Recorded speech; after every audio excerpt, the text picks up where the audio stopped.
Kevin Beets breaking point. Deserted by Parker Schnabel, forced to beg father, Tony for help in Gold Rush crisis. The new season of Gold Rush is brought with a storm of pressure, pride, and painful realizations for Kevin Beets, the eldest son of mining legend Tony Beets.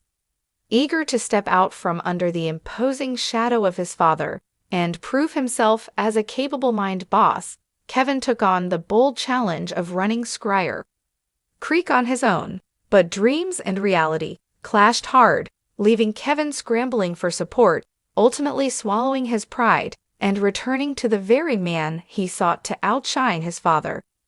Kevin's mission was clear from the start: show the world and himself that he could build a mining empire without Tony Beets holding his hand.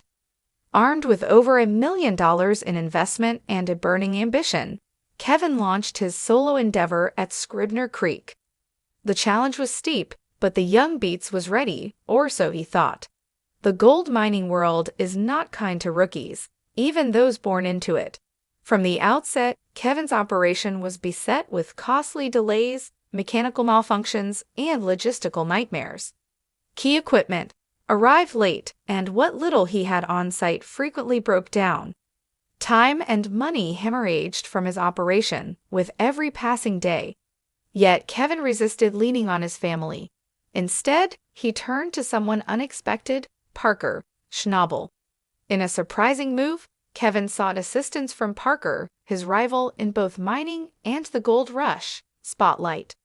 Parker agreed to help, but at a premium, charging Kevin far more than the market value for essential machinery. Kevin backed into a corner, accepted the steep deal, hoping it would be the key to keeping Scribner Creek alive. But trouble loomed again, and this time it came in a form of a flood. Water invaded the site, and Kevin urgently needed a dewatering pump to prevent a complete shutdown. Desperate, he reached out to Parker once again. This time his pleas were met with silence. Parker didn't respond. No call, no message, no equipment. Kevin was abandoned in his moment of crisis. With his options evaporating and the threat of total collapse creeping closer, Kevin did what he had avoided all season. He drove 3 miles to Tony Beets' claim and asked his father for help. It was not a reunion filled with warmth or sympathy. Tony greeted him with his trademark bluntness. "You look tired, young fella," he said dryly.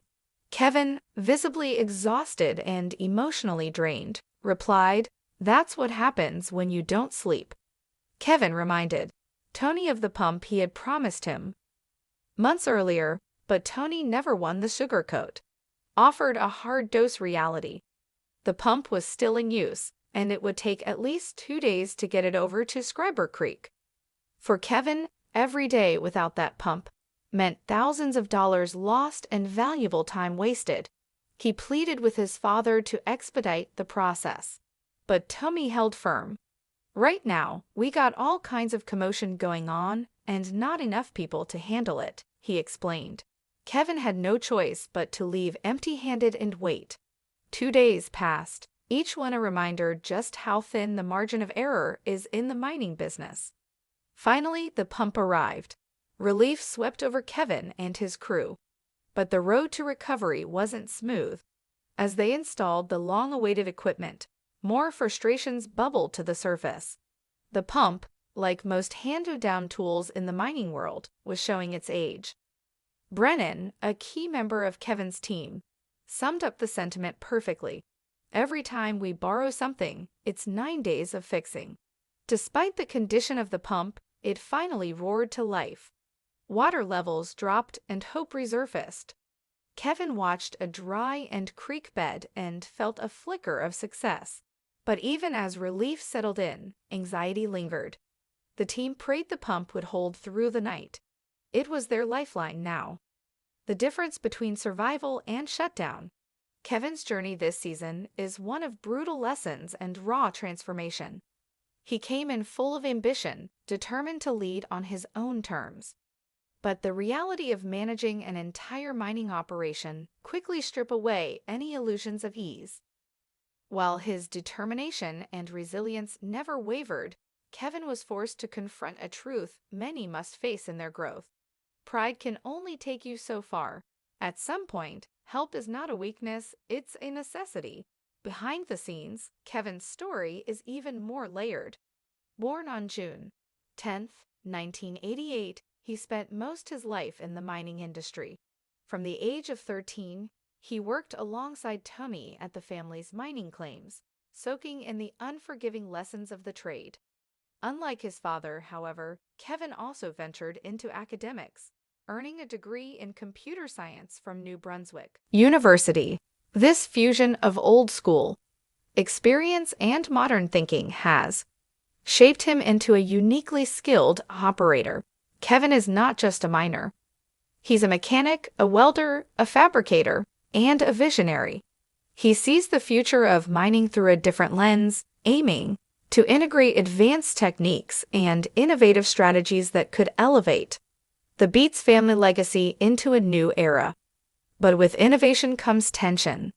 Family businesses are rarely smooth, and Kev has often found himself clashing with his younger sister, Monica, over the best way forward.